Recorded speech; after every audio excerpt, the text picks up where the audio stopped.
જય વેલનાથ।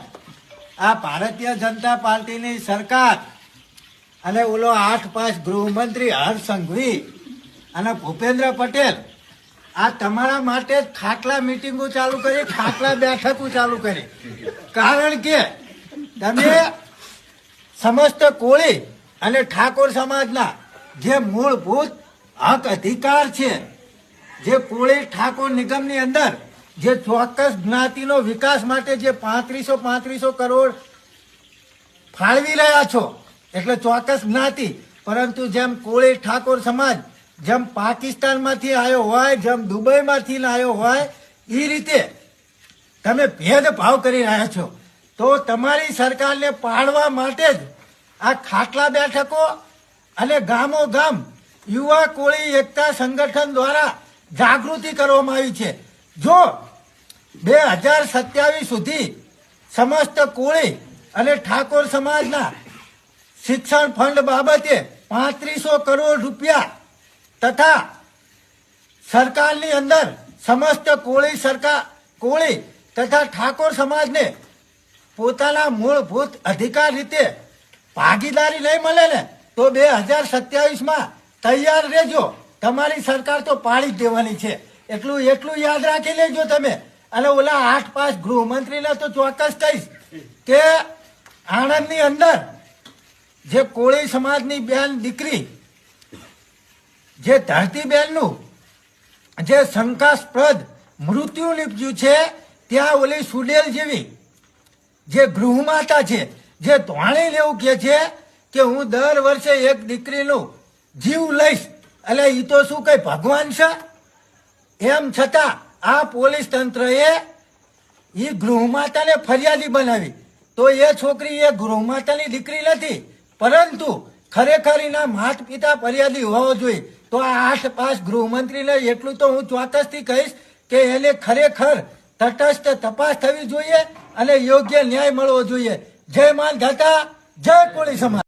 આ વિડીયો રહ્યો ને વિરંગામના ફાળુ ધારાસભ્ય હાર્દિક પટેલ માટે ખાસ વિડીયો હે, કારણ કે બોલવામાં તો કોઈની પાછળ પડતા નહીં, મોટી મોટી વાતો કરવાની, ફોજદારી કરવાની, પણ વિકાસના નામે ઝીરો હે। હવે લગભગ 1.5-2 વર્ષથી આપણે હાસલપુર રામછાપરી વિરંગામ વાળો હાઈવે બને હે, લગભગ 1.5-2 વર્ષ થયો, હજુ સુધી કામ પૂરું નહીં થયું। તાણા નળકાંઠા વિસ્તારની અંદર એક બીજો લોલીપોપ આલી દીધો, 191 કરોડના ખર્ચે રામછાપરીથી નળ સરોવર વાળો રસ્તો 4 લાઈન બનશે। હવે આ ધારાસભ્યનું હું એટલું જ કહીશ કે ફાળવાનું બંધ કરો, મોટી જે તમે ભાષણબાજી કરો છો ને એ બંધ કરો। ખાલી સોશિયલ મીડિયામાં તમે લોકોને ઉલ્લુ બનાવી રહ્યા છો, બાકી ખરેખર વિરંગામની અત્યારે દુર્દશા શું છે એ સમગ્ર વિરંગામ જાણે છે।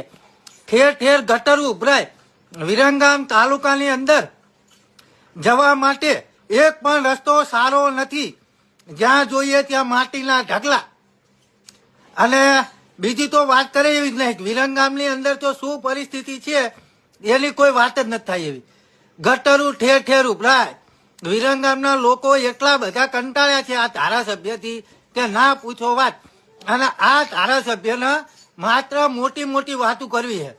તમે વિચાર કરો, હજુ રામછાપરીથી હાસલપુર વિરંગામ 4 લાઈન રોડની જો કોણીએ ગોળ સોટાડ્યો હોય ને 1.5-2 વર્ષથી, એ હજુ લગન બન્યો નહીં। અહીં તમે વિરંગામ જાઓ ને તો અહીંયા જઈને તમારે મોઢું ધોવું પડે, નહીં ધોઈને જ્યાં હોય ને તો તમને એમ લાગે કે અઠવાડિયે આ નાયા નહીં, એવી પરિસ્થિતિ અત્યારે વિરંગામ જઈએ ને તો અને એમ છતાં આ ધારાસભ્ય સોશિયલ મીડિયાની અંદર માત્ર મોટી વાતો કરે છે, બાકી કામના નામે ઝીરો છે। એ એવું કહેતા હતા કે અંદર લાઈન ગટર લાઈન ટૂંક સમયની અંદર બની જશે। આ વાત હું લગભગ જેટલું ધારાસભ્ય બન્યા ને ત્યારની સાંભળું કે આટલા લાખ મંજૂર થયા, આટલા કરોડ મંજૂર થયા, પણ બનશે કે ના બને એ મારો રામ જાણે। ઘણા બધા દબાણો દૂર કર્યા વિરંગામની અંદર, હજારો લોકોના મકાન વિહોણા કરી નાખ્યા, વિકાસના નામે એક પણ ઈટડી વિરંગામની અંદર લગાવી નથી। એટલે ખરેખર વિરંગામના ધારાસભ્ય જેટલા ફાળું ધારાસભ્ય કોઈ નથી. માત્ર મોટી મોટી વાતો, બાકી કામના નામે જીરો. એટલે ખરેખર આ ધારાસભ્યથી ચેતજો. આ ખાલી સોશિયલ મીડિયામાં જ મોટી મોટી વાતો કરશે, બીજું વધારે હું વાત કરતો નથી.